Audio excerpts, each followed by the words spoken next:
Welcome to episode 32 of Anglican Unscripted. This is a weekly web broadcast live from the studios of Central Florida and Central Connecticut, where we bring you all news that's Anglican or relevant or anything George and I can think about to talk about for an hour.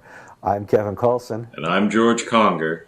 And today is March 12th, 2012.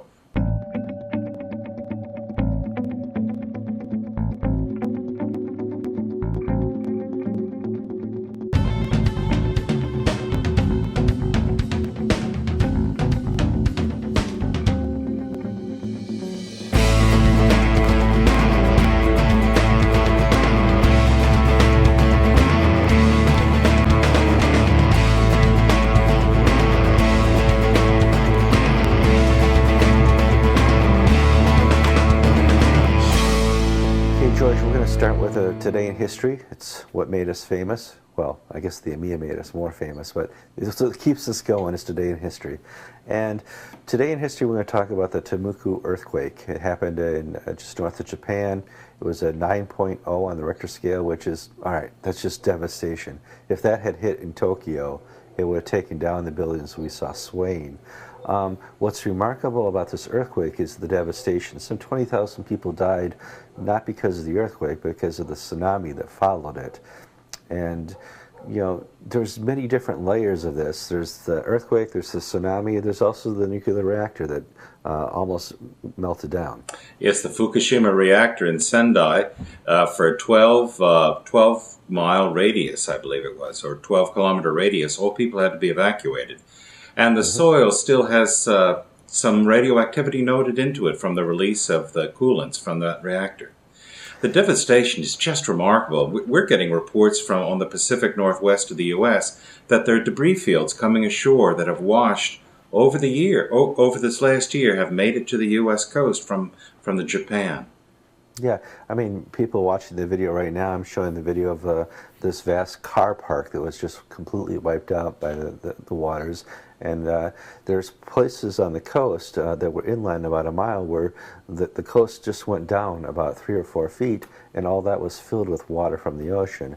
And the devastation was obviously in human death toll, in the axis of the earth was thrown off its rotation. But the people of Japan learned in the 80s that their stock market was not a good place to put their money, so they put the money in their property. And so most of the middle class, middle income Japan had their properties in rural areas. And guess what? They're not there anymore. Yes, not only did people lose their homes, they lost their livelihoods, they lost their nest eggs. In some places, the water, in Sendai, for instance, the water came 6 miles inland. There was a 130-foot tidal surge from the tsunami at one point in Tohoku. It just is an emotional, spiritual, economic, and ecological disaster, and it's still with us. Well, it is, because this particular earthquake lasted 5.5 minutes. The one in San Francisco was 32 seconds. The one in Haiti was about 2 minutes. And you're just sitting there for 5 minutes saying, when is this going to end? Mm-hmm. And that just brings a hopelessness and the inability to have control over your environment.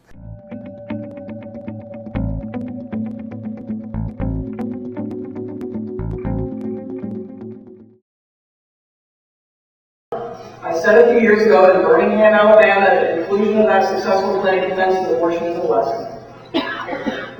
2, I've said time and time again that abortion providers are saints. And more recently, and sadly, the Dr. George Chiller was both a saint and now a martyr. Right.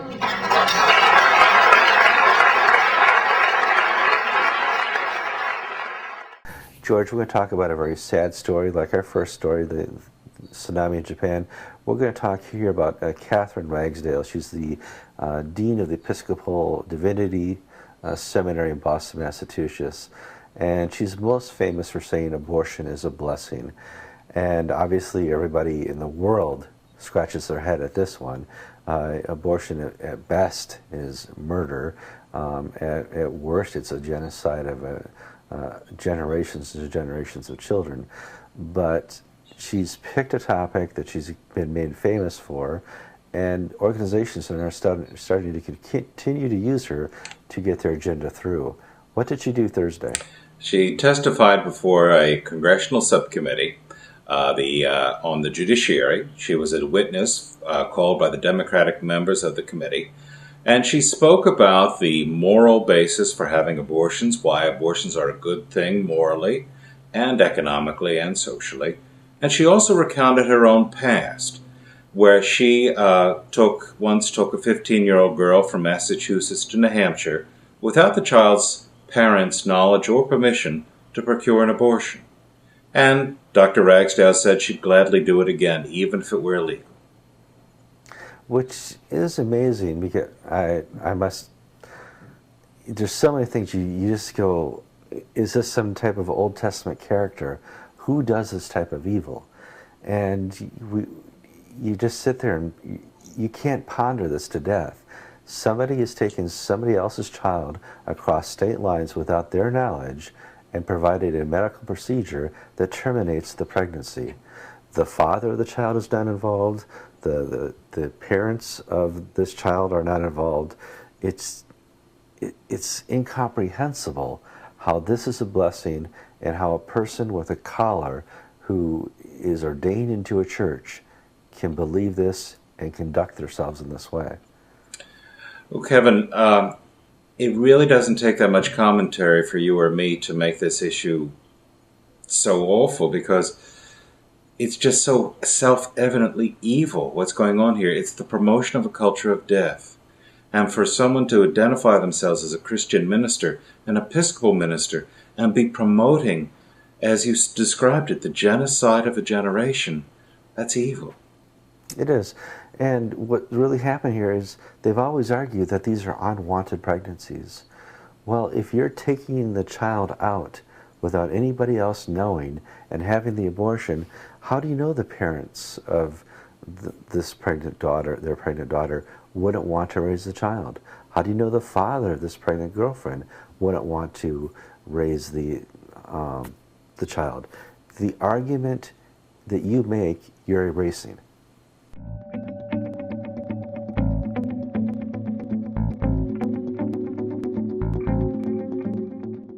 George's story, too, is about the continuing Anglican Church. A lot of our viewers ask us to talk more about it, and we're going to talk about Archbishop Hepworth. He was located down under, if I'm right. That's right? Yep. Okay, cool. I got half the story right. He's located down under, and he wanted to take his group of Anglicans into the Roman Catholic Church. He saw this little offer of the Anglican Ordinariate, and he said, I'm going and I'm taking you with me. We're going to join Rome. But the people who follow him said, there's no way we're going to Rome. Mm-hmm. Rome is not a home for Anglicans, and you just wait and see when you go and find out that it's not a home for you either. What's happened recently, George? Well, there was a meeting of the bishops of the traditional Anglican Communion. They met in Johannesburg in South Africa. And Archbishop Hepworth was scheduled to retire as primate of the TAC by Easter. Well, they fired him. The bishops fired him with immediate effect, and they said, we're not following you into Rome. So that a year or two ago, when the talk of the Ordinariate was at its pitch, when it was first introduced and was being discussed, there were talks of several 100,000 people going over under the Ordinariate. I think we're going to see less than 1,000 here, 1,000 there. Tens of thousands, no. The TAC is not going to Rome. No, and what's interesting is you'll find occasionally these priests or bishops who already have their Speedo on, have their little swimming cap and goggles, and are ready to jump in the Tiber, but the rest of the people don't want to follow them. And there are other clergy who don't want to follow the pathfinders because they see that they're being treated badly. For instance, Archbishop Hepworth is not going to be made a priest in the Roman Catholic Church. Neither is David Moyer, one of the leaders of the TAC in the United States. Even though the Vatican approved and gave a statement of no problem for David Moyer, the local Catholic bishop in Philadelphia said, no, I don't want him to be a priest. Even though that's not part of the Ordinariate program or structure, the local Catholic Church has been vetoing Anglican clergymen coming over to Rome. So if I were so inclined to go over to Rome, I don't know if I'd want to jump right now, because all the promises and all the talk, it's not panning out very well. Well, I even hate to imagine you in a Speedo, George.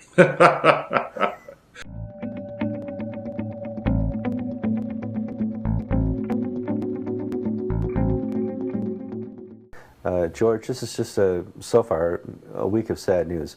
Let's talk a little bit about the Florida Episcopal School shooting. Dale Regan, the headmistress there, was shot by a teacher who had owned an AK-47 legally, brought it into school after being fired by her for not living or working up to his performance level, and shot her and killed himself during the school day when the school was attended by hundreds and hundreds of children. Now, this is a local story to you in Florida, and it barely made the news anywhere else. Mm-hmm. Yes, it was a senseless tragedy, and it wasn't so much an Episcopal tragedy. The Episcopal angle, if you will, was that it took place at a church-affiliated school. Mm-hmm. And Mrs. Regan's funeral was at the cathedral in Jacksonville this Saturday, I believe. Mm-hmm. But it just, to my mind, speaks of our society's inability to reach out to those people who are on the margins of their mental abilities. I mean, this man clearly had trouble, and yet there was nothing anybody could do until he took his own life. Yeah, we always go back 2020. You know, hindsight is 2020, and we go back. Well, we saw all these small little warning signs, but you didn't know until it was too late. And we never really had a way as a society to evaluate sanity, because sanity in each individual changes from day to day by the chemicals in your body, by the environment that's around you. But in many cases, some people always have had sanity issues. And since the mid-50s, we've pushed even our worst cases out onto the streets. There's not been a mechanism on how to deal with these type of people, and all of a sudden you get these tragedies. This isn't a tragedy like Columbine, where students came back and shut up the school. This is where a teacher came back and took care of his boss, who just dismissed him, using a very violent tactic in front of hundreds and hundreds of children. Yes, I mean, it could have very well happened at a post office. There's the expression "going postal," of a postal worker going bananas and shooting up his co-workers.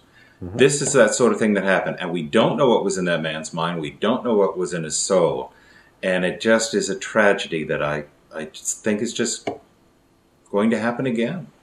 Yeah, it is, and the solution, there isn't one. This is part of the human condition. We ask you, the audience, to keep the families of the children in your prayers, and the family of Miss Regan in your prayers. This is not something we want to see again, but it's part of who this world is developing into.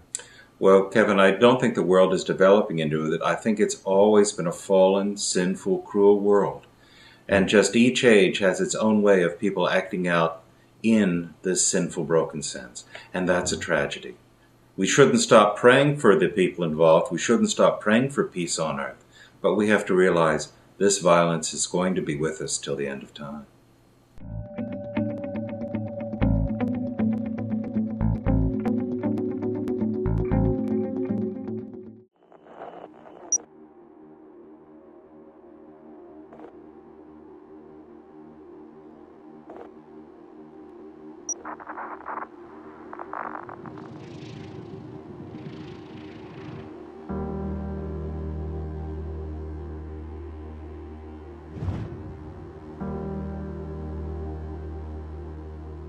Right now, there are more people on Facebook than there were on the planet 200 years ago. George, you and I are not professors, but we're certainly studiers of history. You got to be a reporter to know what's happened in the past. And throughout history, we've had tyrannical leaders and people who've been involved in genocide and removing people from the earth that they don't like. Adolf Hitler is a great example, Idi Amin, Pol Pot, Stalin. The list is too long to go through. I just mentioned the people who got rid of millions. Well, there's also people who are conducting local and small rebel wars of their own, and one of these people is Joseph Kony out of northern Uganda. who's been made very famous recently by a video that's been posted on the internet called Kony 2012. If you go to YouTube, you can watch this 27-minute mini documentary on his atrocities and what people are doing here in America to make him popular and known, and hoping that by making his atrocities known, there'll be enough interest in removing him from power. But there's the problem. He has no power. Mm-hmm.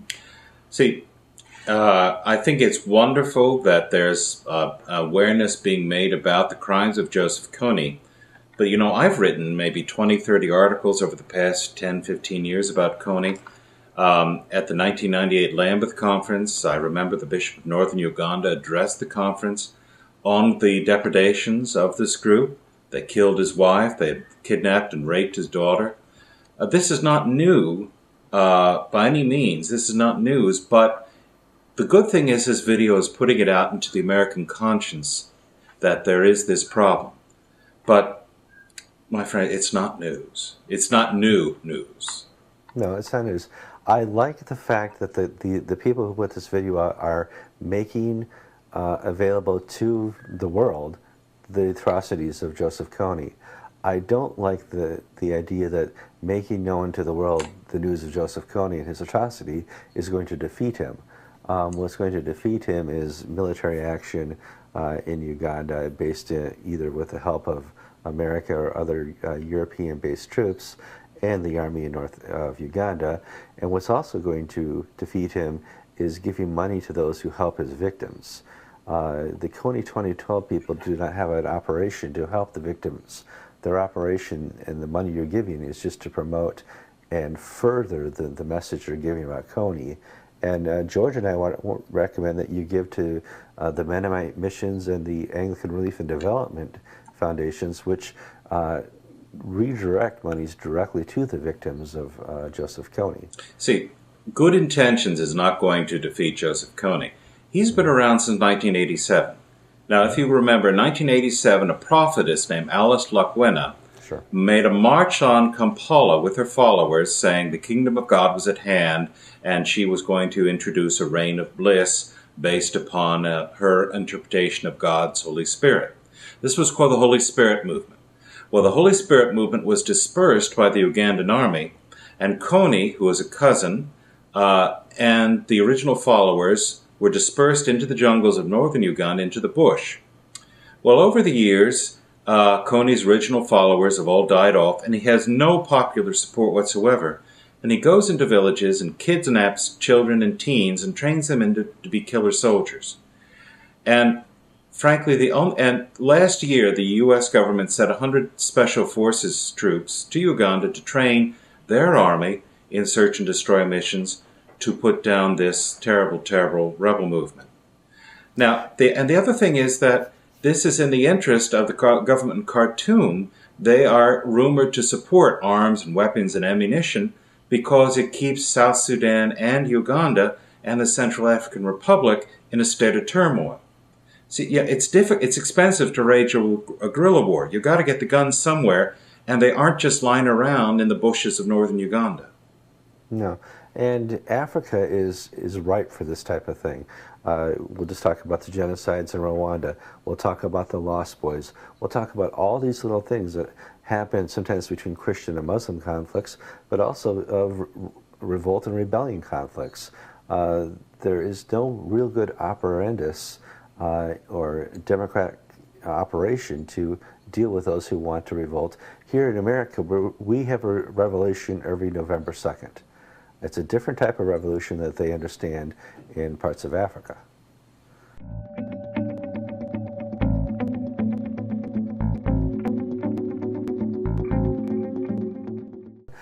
George, you're not going to believe what this gambling going on here. What's that? Yeah. We're going to talk about the Episcopal Church and a new little liturgy they've been floating around. It's going to be a test liturgy at General Convention. It's I'm not sure the exact title, but it's basically blessing same-sex unions or marriages. You're shocking me, Kevin. The Episcopal Church is pushing gay marriage. I can't imagine that to be true. Humphrey Bogart is just beside himself right now. Now, what's happened, obviously they think that the same-sex marriage issue is done and over. We just now have to, it's no longer we're going to argue about that. We're just going to start introducing it in liturgy form into our church. And they're allowed to do that with what's called test liturgies, and this is one of them. Yeah, the process in the Episcopal Church is that a small group has won a political battle, and now it is trying to find a theological and sacramental justification for gay marriage. Usually you do it the other way. You change your theology and then find a way to implement it. We in the Episcopal Church rather do it backwards. We find a theology to justify our political decisions. And I can tell you, Kevin, it's the crazies who are running the show here. Do you remember in Alexandria when Bishop Greg Venables told us that Catherine Jefferts Schori is not a Christian as he understands it? That's the type of thing we're talking about. Yeah, it is. I mean, we really have, in the future, or right now, we need to say there's biblical Christians and there's Christians. Because we can't all be lumped in the same thing. There's a hermeneutic of biblical Christianity where we understand marriage to be between a man and a woman, where we understand that Jesus is the intention for our salvation, where we understand that the only way to heaven is through Jesus Christ. These are intentional things of the generic hermeneutic that is the Holy Gospel. And then there's the people who want to call themselves Christians who don't believe the first part. Yeah, I mean, we're I'm supposed to say the Nicene Creed and the Apostles' Creed, and I'm supposed to believe it. Well, these people don't believe it. No, they don't. And they want to engage you in the minor arguments of, well, if you believe that, do you believe in Noah's Ark? And do you believe it, and they wanted to use all their persuasion to disprove so you won't believe the fundamentals of Christianity. And here we are now in the Episcopal Church taking a big leap forward, way beyond the bounds of biblical Christianity, into introducing a blessing, which, if you want to get technical about it, man can't bless anything, only God. But and abortion. The Episcopal Church can bless abortion. And they bless abortion. And they start off their document using Genesis 13:13, where God said unto Israel, I will bless you to be a blessing. Now, they never did. And let's just hope that the beginning of this document never sees the light of day in the same way that Israel never fulfilled their blessing. Well, at the end of the day, Kevin, it really doesn't matter. In other words, if some crazy people put forward a liturgy for gay marriage, it's not going to be used by the wider church. It's not going to be used, for instance, in my diocese. In other words, the crazy will always be with us.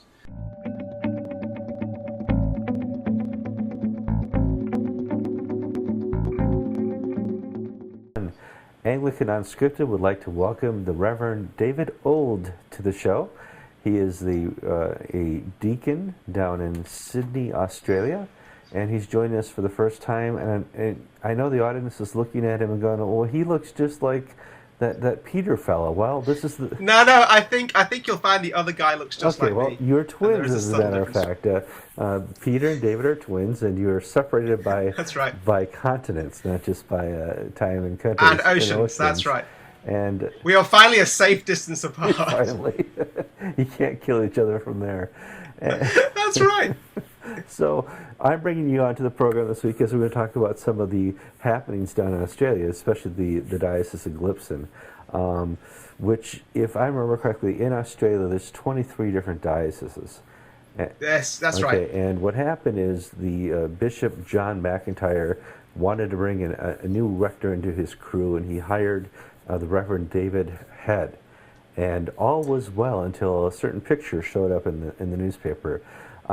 That's right. So technically, he didn't hire Reverend Head. The parish called him to be their priest, but the bishop grants the license for him to officiate, and that all well and good. And as with any appointment, they announce it in the diocesan newspaper in, I think, November last year. Lovely little article. This guy's taking up his position, and then a photograph with the article showing the Reverend David Head and his partner, another gentleman, sitting at their garden table. And of course, there you have it, the open endorsement of a man in a long-term homosexual relationship. Well, is this thing with Bishop McIntyre just going to disappear? Is that what he's hoping for? Or is, No, it won't disappear. There have been some very full and frank conversations I'm led to understand between he and some other bishops when the House of Bishops met, and since then. And the issue of faithfulness and service is an issue that can't be allowed to disappear. Faithfulness and service is a very important document in the Australian Church. It's brought not least in part about by the fact that we dealt very badly in the past with some child abuse and other abuse allegations. As a result, the Australian Church learned from that process and put in place some really rigorous and clear professional standards. That's given us some degree of comfort again and some structure, and it also has meant that insurance policies the amount we pay for insurance policies has come down. It's just given us real comfort and safety in that. For a bishop, I would suggest now to not uphold faithfulness and service is going to call the whole of that into question. So do you think that the best way forward is for the Reverend David Head to step down, or even Bishop McIntyre to step down? Well, look, I don't think Bishop McIntyre is going to step down. That's for sure. It seems to me the outcome that will cause the least embarrassment overall is that Reverend David Head will have to resign his position. I'm not sure if he'll do that though. Otherwise, we're either forced to a head where this is officially dealt with, or we have the situation where we know it's never going to be dealt with. If both of those, it seems to me, are intolerable for the Australian Church, it probably will. I think it's more likely they'll settle for the latter, just not dealing with it. And then they'll wonder why in 5 years' time we're in a complete mess. Well, I can't recommend that course of action here in the... No, I didn't think you could, and neither do I, but there you go, you know Anglicans. Yeah, in America, when there's an elephant in the room, we just let the elephant sit. Well, the problem is that the elephant is huge, and it's sat there for a long time with everybody going, la, la, la, la, la, I don't see an elephant. If anything is done about the Reverend David Head, then it actually obviously makes a statement about his previous location. He was previously in the Diocese of Melbourne, and it was considered by, I've been told by some, to be an open scandal that he continued in his relationship there. The Archbishop of Melbourne was known to operate a don't ask, don't tell policy on this issue. So if anything is done anywhere, it has repercussions well beyond the Diocese of Gippsland.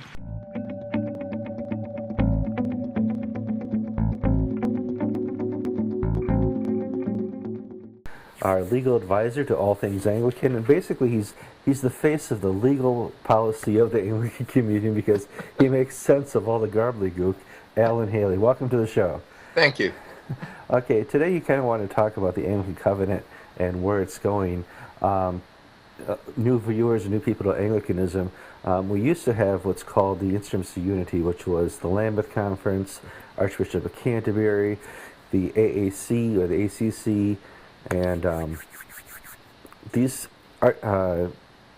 and the primates meeting. Primates meeting. These Instruments of Unity were meant to be pulsating information to keep everybody together.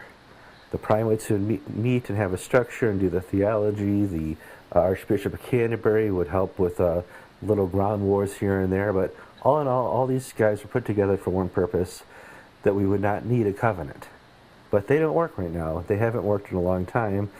And those who could make it work have decided not to go that route. So now we have this 5-page document that's been floating around called the Anglican Covenant. It's gone through about 4 or 5 drafts right now. And in its current draft, people are voting whether or not to accept it. And I know here in the Episcopal Church, it's not popular, but what's really interesting is it's not popular at all in the Church of England. Well, it's interesting. Right now, the Church of England is getting all the news because there are 44 dioceses there that have to approve the covenant. A majority of them have to, or half of them, 22. And so for that to go back to the General Synod then to approve the covenant, signing onto the covenant on the part of the Church of England. And these individual dioceses right now, more than half of them have voted so far in their annual conventions, their gatherings, and the total so far as of last weekend was 17 against and 10 for.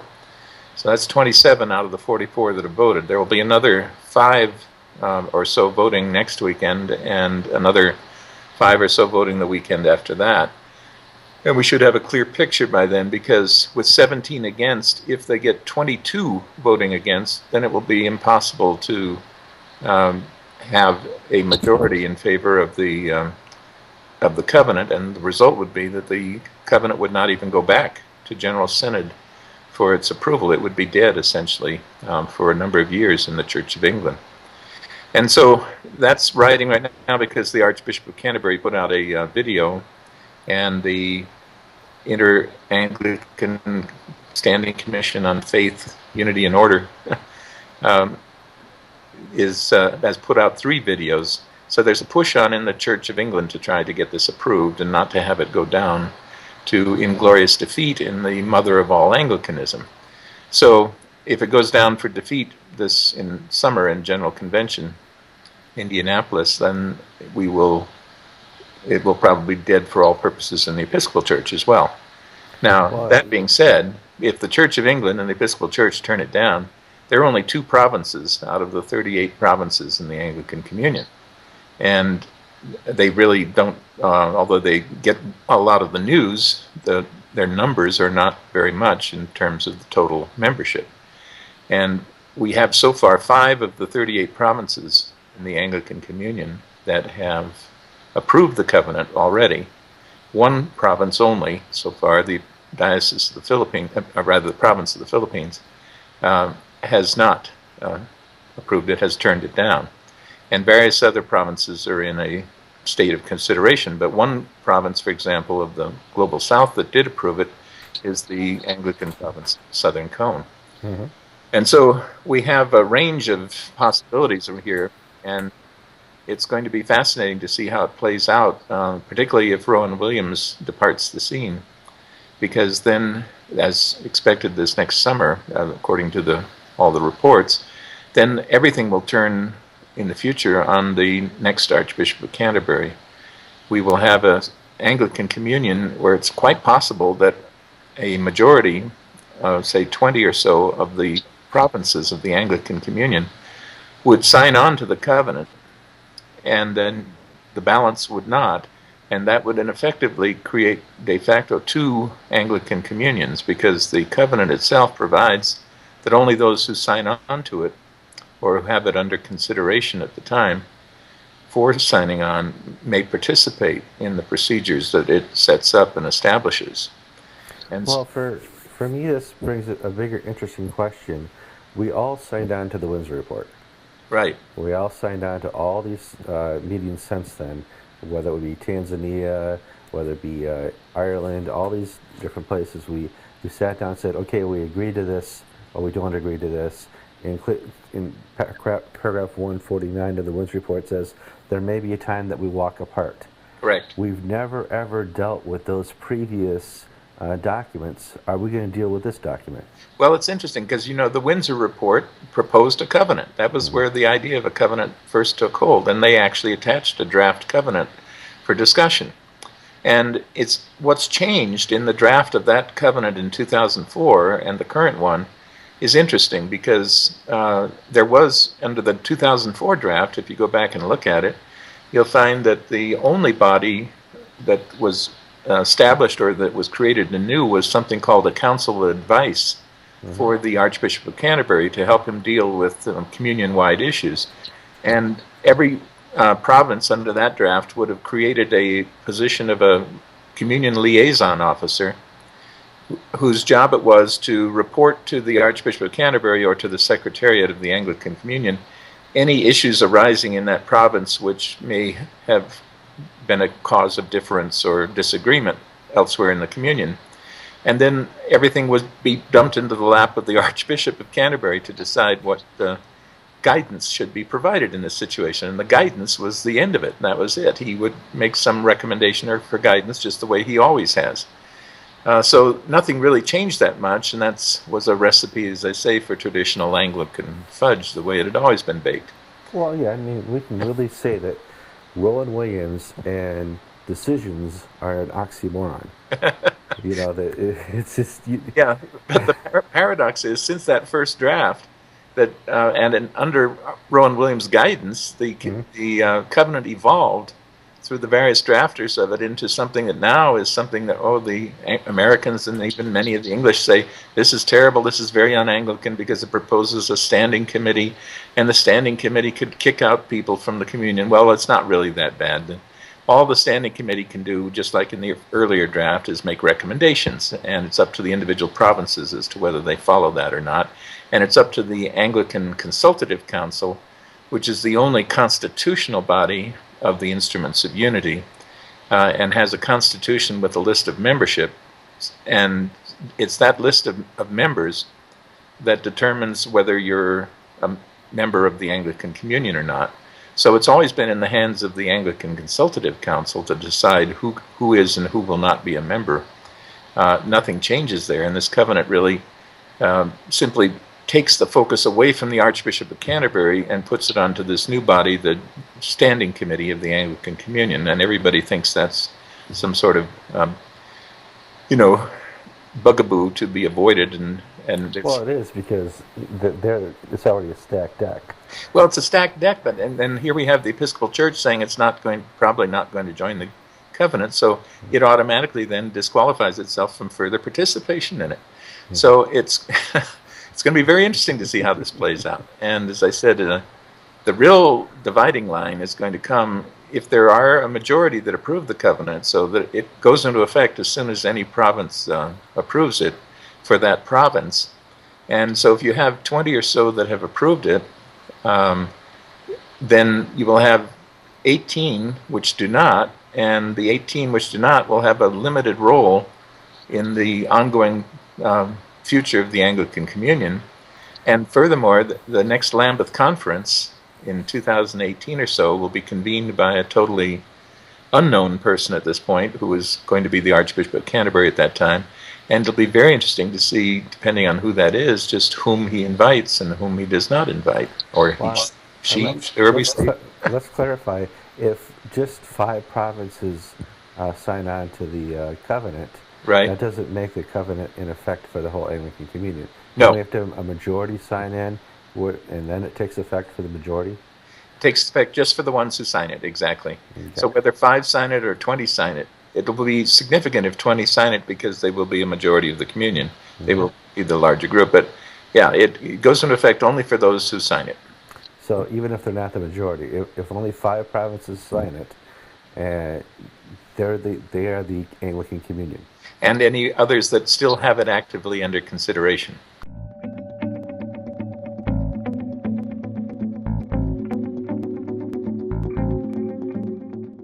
Okay, Anglican Unscripted, episode 32. We have the other Old. This is Peter Old. The first one, thank you. I was the first one, thank you very much. Apparently, twins have lots of contention between them. My wife is a twin, and female twins do one thing a lot. They always communicate. My wife calls her sister at least 3 times a day. Her sister lives in Wisconsin, but there's really never time that they're not conversation. And then there's this whole ESP thing that goes on between them. But all twins are different. Are you fraternal or identical? We are apparently identical. What you have to remember, Kevin, is this, okay? We have a long tradition of sending our convicts off to Sydney. That's all you need to know. That's all you need to know. A famous joke, an Australian guy comes to Earl's Court and meets an Englishman at a pub, and the Englishman is getting drunk and he's ranting off about this Australian guy, and the Australian guy turns to him and says, "You don't like me, do you?" And the English guy goes, "There was a reason that your great-great-grandfather got sent to Australia." That is a very good joke. So, no brotherly sibling rivalry here. On to the news. Now, the big news this week is the new Dean of St. Paul's. So, St. Paul's is the big news this week. There's lots of other stories, like you were saying, but St. Paul's hired a new dean. New dean is replacing Gregory Knowles. Graham Knowles, yes. And Gregory Knowles was famous for letting the protesters, the Occupy London protesters, stay at St. Paul's too long, kind of got himself canned. That's an American term.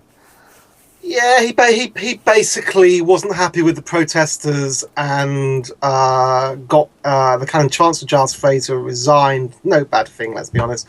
And then they had to do a backtrack basically on being not very happy about the protesters, saying, "Oh, isn't it lovely to have them outside instead?"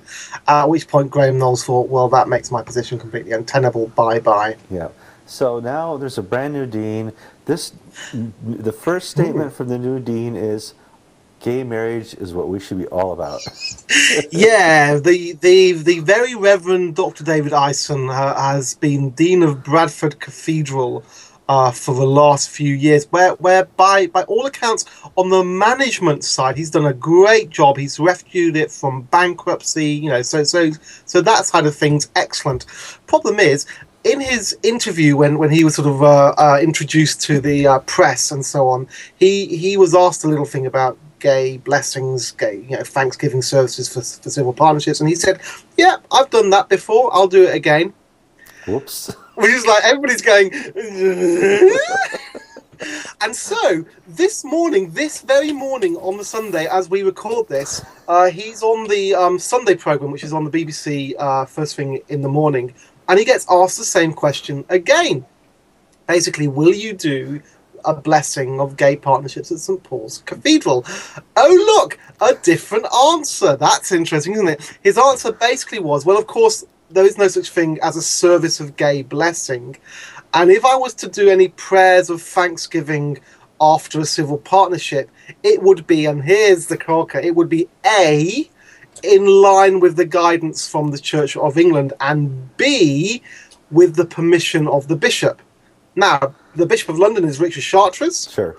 The man is as orthodox as you get. Yeah. Let me tell you, that permission would not come. No, not at all. And let's be clear, the very Reverend Dr. David Ison would not go on the Sunday programme and change what he'd said only 3 days earlier unless someone, somewhere, with a beard and a pectoral cross, had said to him, "I don't think so." That's right. Well, here's a new vetting question for future vestries of cathedrals and bishops. When you're interviewing a future dean or reverend, ask, do they support biblical marriage?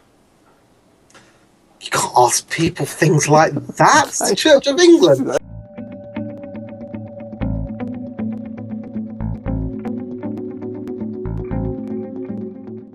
Congratulations, you made it to the end of episode 32, the weekly podcast show with Kevin and George. We want to thank you for sending us all your comments. We're going to do the mailbag thing like once a month instead of once every week, because as we get a lot of email, but it's time to really work out how the different segments of the show work. And we got lots of news this week. You get Peter Old, you got to meet David Old, you got to hear Alan Haley and talk about the destruction of the Anglican Communion, all the good news we covered. Here's how you contact George and I. I'm facebook.com/Kevin Carlson. Please friend me so we can keep up and you can see all my comments for the week. George is facebook.com/GEO Conger. You see that here on the screen. Same with Twitter. George Conger is Twitter/GEO Conger, and I'm twitter.com/AnglicanTV. George, we'd love to hear from people. Now we're starting to get more and more email from non-Anglicans. Who did we hear from this week, though? An Anabaptist. An Anabaptist. Yeah. I mean, it's really amazing to see how this show is growing, and it's really to see all the different types of comments that we're getting. George, what do you enjoy about the mailbag? What I enjoy most about the mailbag, I think there are two types of letter. Well, three types. They're the obscene, nasty missives from New York City. Yes. There are the general questions. In other words, could you talk about this? Could you talk about that? And those are things that Kevin and I talk about off camera to see how we can develop them into stories. Mm-hmm. But for me, I really enjoy those letters that say thank you for sharing the good news and this ministry of yours, that we really are encouraged to hear about the work of the church, and that God is still in charge, even in the midst of tsunamis and crazy Episcopal deans and all this and that. God is still God. He is still in charge, and we don't have to be afraid. Yeah, it's really interesting to see that how God is using this ministry. You and I obviously had no inkling whatsoever that this would become popular in any form or fashion. Two overweight elderly men talking about Anglicanism. How exciting could that be? Well, apparently it's very exciting. So we want to thank you for the audience. I want to thank you for watching Anglican TV. I'm Kevin Carlson. And I'm George Conger, and thank you for watching episode 32 of Anglican Unscripted. You got it.